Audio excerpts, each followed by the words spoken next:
Chicken কষা, chicken পোস্ত, চিকেনের ঝাল।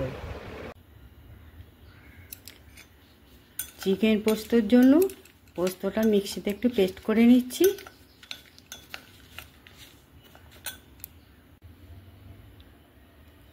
এই যে এর মধ্যে আদাও দিলাম, শুকনো লঙ্কাও আছে, কাঁচা লঙ্কাও আছে, সব কিছু দিয়ে এটা পেস্ট করে নিচ্ছি। আর একবার ভালো করে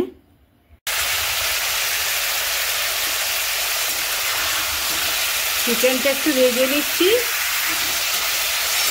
একটু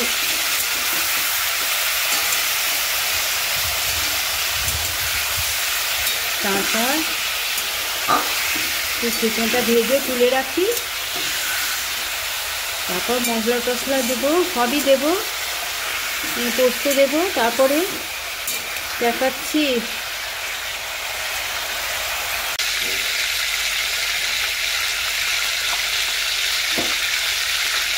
এর মধ্যে জিরে ফোড়নটা দিয়ে দিলাম, আগে দিয়েছি জিরে ফোড়নটা।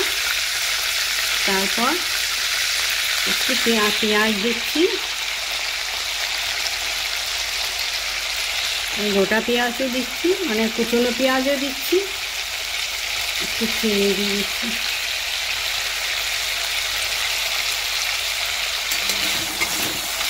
তারপর রসুন বাটা, পেঁয়াজ বাটা সবই দেব, সামান্য জিরেও দেব। ভাজা ভাজা হোক।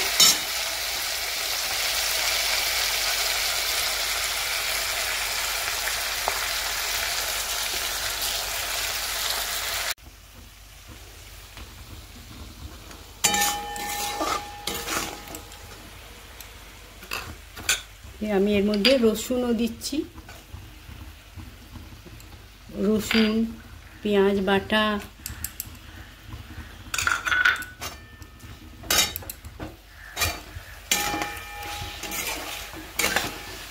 হলুদটা কম দিয়েছি, পোস্ত দেবো তো।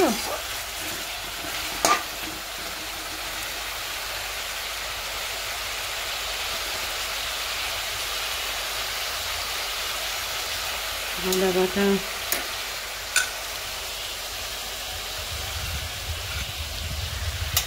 লাল লঙ্কার গুঁড়ো, সামান্য জিরে দেব।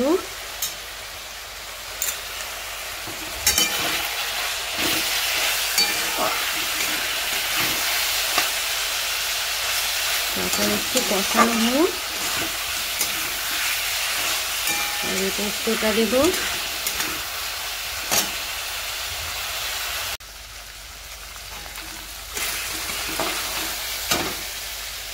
এবার এই পোস্ত বাটাটা দিয়ে দিচ্ছি, দিয়ে একটু মাখা মাখা করব।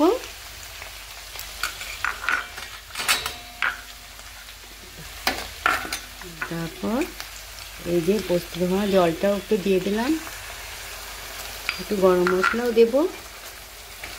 মাংস তো যত পোস্ত হলেও একটু গরম মশলা না দিলে একটু গন্ধ লাগবে। একটু মাখা মাখা হলে তারপর নামাবো। ঠিক এরকম মাখা মাখা রাখতে হবে, এটা ভীষণ ভালো লাগে।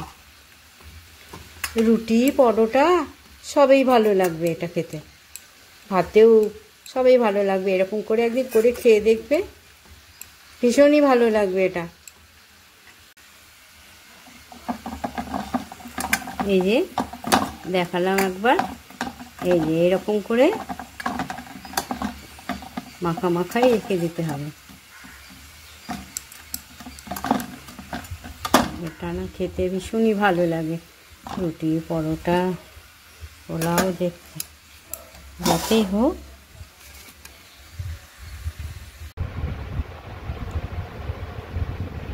আজকের রেসিপি চিকেন পোস্ত, চিকেনের ঝাল মানে ঝোল।